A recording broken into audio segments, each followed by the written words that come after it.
September 17 ఎప్పుడొచ్చినా గానీ, ఇవన్నీ గుర్తుకు వస్తుంటాయి అసలు. కానీ అవును. ఏడో నిజాము దగ్గర నుంచే ఇటువంటిది మొదలైందా? అంతకుముందే నిజాం పాలన అంటే ఇటు నిజాములు ఆసఫ్ జాహీ పాలనే అంత భయంకరంగా నియంతృత్వంగా ఉందా నిరంకుశంగా? లేదా కేవలం మీర్ ఉస్మాన్ అలీ ఖాన్ ఏడో నిజాముదే అంత భయంకరమైన పాలన?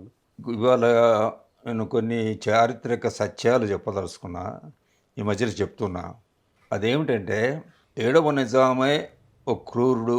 వాళ్ళు చెప్తున్నారు మంచోడు అది ఇది అంటున్నారు. నేను దాంట్లోకి పోను. కానీ ఏడవ నిజాం క్రూరుడు అనటానికి అతను ప్రత్యక్షంగా చేసింది ఏమీ లేదు.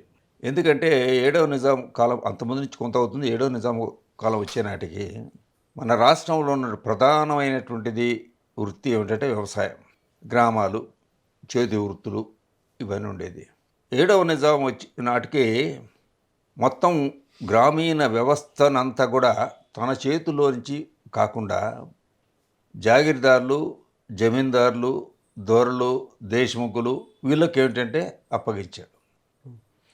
ఈ ప్రాంతం మీది, జాగీర్దారు ఇన్ని గ్రామాలు ఇది, నువ్వు దొరవు ఇన్ని గ్రామాలు, పలానాడు ఇన్ని గ్రామాలు ఇచ్చేసి వాళ్ళకి ఆ గ్రామాల మీద మొత్తం పెత్తనం అంతా వాళ్ళ చేతిలో పెట్టాడు.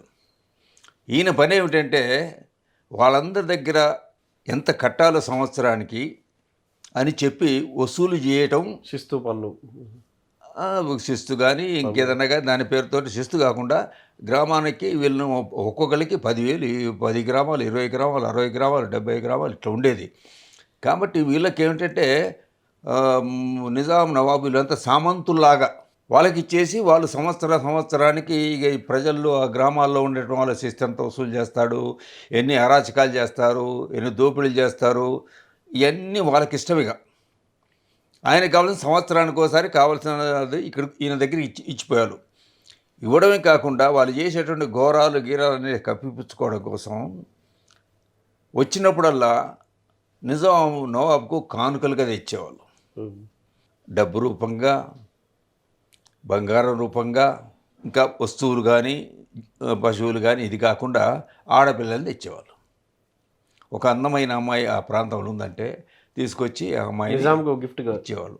అందుకోసం ఆ రకంగా వచ్చిన డబ్బును అంతా ఖజానాలో పెట్టుకొని ఇక్కడ ఉన్న కొద్దిమంది వాళ్ళ జీతాలు పెంచుకొని ఈ హైదరాబాదులో ఉన్నటువంటి కొన్ని తనకు అనుకూలమైనటువంటి లేకపోతే జాబిందాలు అందుండే వాళ్ళే కదా హైదరాబాద్ ఉంటారు కదా, వాళ్ళకి సౌకర్యాలు గ్రహించడం కోసం పెద్ద పెద్ద ఈ భవనాలు కట్టించడం ఇటువంటి దానికోసం చేశాడు. కాబట్టి తెలంగాణలో జరిగినటువంటి ఆ అరాచకాల్లో నిజాం నవాబుది ప్రత్యక్ష పాత్ర లేదు. అది ఫస్ట్ మనకి ఇంతవరకు ఎవరు చెప్తున్నాం. అందువల్లనే నిజాం నవాబు మనకున్నది ఇక్కడ ఏమిటంటే వ్యవసాయం మాత్రమే, చేతి వృత్తులు మాత్రమే. కానీ అటువంటి రాష్ట్రం హైదరాబాద్ రాష్ట్రం యొక్క నిజాము ప్రపంచంలోకెల్లా ధనవంతుడయ్యాడు. ఎట్టయ్యాడు? ప్రపంచంలోకెల్లా మన భూముల్లో నుంచి పంట వస్తే వీడి జాగ్రత్త ఇస్తే ఎంత వస్తుంది? అయినా కూడా ఇక్కడ ఉన్నటువంటి ఖనిజ సంపద తరతరాలుగా 220 సంవత్సరాలు వస్తున్నది కానీ, వీళ్ళు సంపాదించింది కానీ, వాళ్ళు ఇచ్చినటువంటి నజరాళ్ళు కానీ, వీటన్నితో ఆ సంపదనంతా వీడు కూడా పెట్టుకున్నాడు. వాళ్ళు ఇచ్చేటువంటి దాంతో భోగలాల్సుడిగా పనిచేశాడు. అది ఒకటి. రెండవది హైదరాబాద్, తెలంగాణ అంటే ఆనాడు హైదరాబాద్ రాష్ట్రం. ఈ హైదరాబాద్ రాష్ట్రంలో 8 జిల్లాలు మాత్రమే మనవి. ఒక 5 జిల్లాలు మహారాష్ట్ర, 3 రాష్ట్రాలు కర్ణాటక. అయితే తెలుగు, మరాఠీ, కర్ణాటక ఈ 3 భాషలు మాట్లాడే వాళ్ళు ప్రజలు ఉన్నారు. భాషాపరంగా చూస్తే 100కి 80 మంది తెలుగు వాళ్ళు, మరాఠీలు, కన్నడీలు ఉన్నారు. వీళ్ళు మాట్లాడే తెలుగు భాష. 20% మంది మాత్రమే, 20 లక్షల మంది మాత్రమే ముస్లింలు ఉన్నారు. ఉర్దూ భాష. ఈ ముస్లింలు కూడా ఏమిటంటే నిజాం పాలనలో ఉన్నారు. ఈ ముస్లింలు ఏం పని చేస్తున్నారు? అందరూ రాజులు గారు కాదు, అందరూ జమీందారులు గారు. దూదేకులు ఉన్నారు, దూదే కొనే వాళ్ళు ఉన్నారు, చెప్పులు కుట్టే వాళ్ళు ఉన్నారు, రిక్షా దొక్కే వాళ్ళు ఉన్నారు, కార్మికులు ఉన్నారు, వాళ్ళ దగ్గర చపరాశిలో పనిచేసే వాళ్ళు ఉన్నారు. ఇట్లా రకరకాలుగా పనులు చేస్తున్నారు. అంతా ఈ 20 లక్షల మందిలో ఒక 20 లక్షల మంది అటువంటి పని చేసేవాళ్ళే. ఒక 2 లక్షల మంది మాత్రమే ధనవంతులు, జమీందారులు, జాగీర్దారులు, ఆయన చుట్టపక్కలు ఇటువంటి వాళ్ళు తప్ప మిగతా 18 లక్షల మంది ప్రజలు ముస్లింలు. వాళ్ళు అటువంటి పేదరికాన్ని వాళ్ళ మీద అన్ని చేసేవాళ్ళు. తర్వాత అప్పుడున్న 4-5 ఫ్యాక్టరీలు ఉండేది, జౌలు మిల్లులు. ఒకటి వరంగల్లో ఉండేది, ఒకటి హైదరాబాద్లో ఉండేది, మహారాష్ట్రలో 2 ఉండేది, ఇట్లా అన్నీ ఉండేది. ఇవన్నీ ప్రైవేట్, ఒకటి మాత్రం ఏదో ఈ నిజాం పేరుతో ఉండేది. వీటిలో పనిచేసే వాళ్ళలో 180 మంది ముస్లింలే.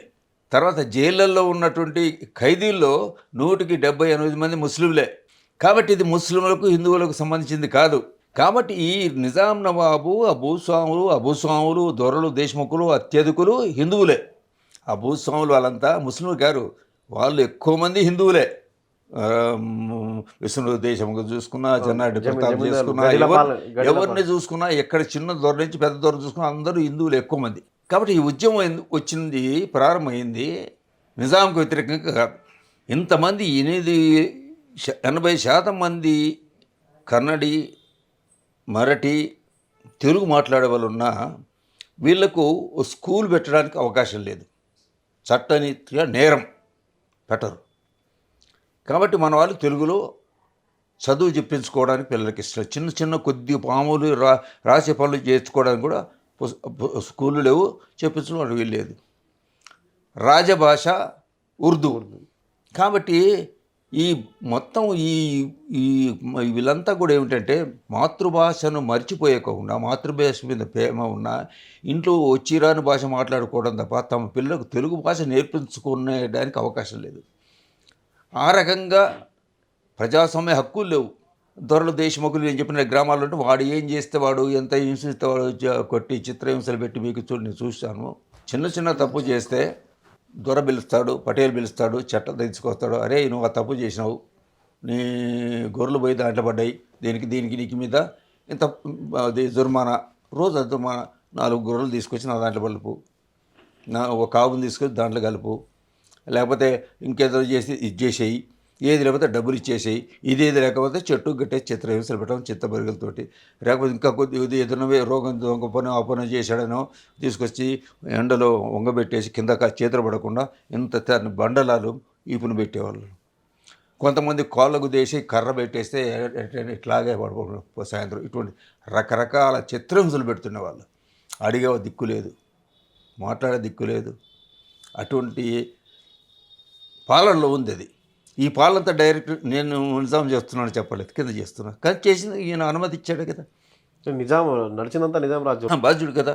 అందుకోసం దీనికి వ్యతిరేకంగా ఆంధ్ర మహాసభ ముందుగా 1930లో తెలుగు వాళ్ళు, అరే మరి ఇంతమంది ఉన్నాము, మన తెలుగు భాష మాట్లాడే అవకాశం లేదు, చదువుకునే అవకాశం లేదు, మరి మన పిల్లలకి అవకాశం లేదు, మనం మాట్లాడే అవకాశం లేదు, ఏది బానిసగా బతుకుతున్నాం, కనీసం మన భాష కన్నా స్వేచ్ఛ కావాలి కదా, భాషను నేర్చుకోవాలి కదా, సంతకం పెట్టాలి కదా, ఉత్తరం రాసుకోవాలి కదా అని భాషా ఉద్యమంగా ప్రారంభమైంది ఆంధ్ర మహాసభ. ఆంధ్ర మహాసభ ఇట్లా మెట్టుకుంటున్నామంటే వాళ్ళు ఇచ్చిన పర్మిషన్ ఏమిటి? నిజాం గస్తే నిషాన్ 53 ప్రకారం నిజాం నవాబు యొక్క ప్రభుత్వం యొక్క అనుమతి పొందే తీసుకోవాలి. దానికి తహసీల్దార్ పర్మిషన్ ఇవ్వాలి. ఆ పర్మిషన్ ఎట్లా ఇచ్చేవాడు? మేము మా సభ రాజకీయాలకు అతీతమైంది. నిజాము నవాబు యొక్క మేము బానిసల ఉన్నాము కాబట్టి రాజకీయాలు మాట్లాడడం, ప్రభుత్వాన్ని విమర్శించడం, ఎవరిని విమర్శించడం, కేవలం భాష కోసం మేము మాట్లాడుకుంటాం. మా భాషను అభివృద్ధి చేసుకోవడం కోసం, మా తరఫున చిన్న చిన్న స్కూల్ పెట్టుకోవడం కోసం మేము పనిచేస్తామని చెప్పేసి ఆ సభ పెట్టారు.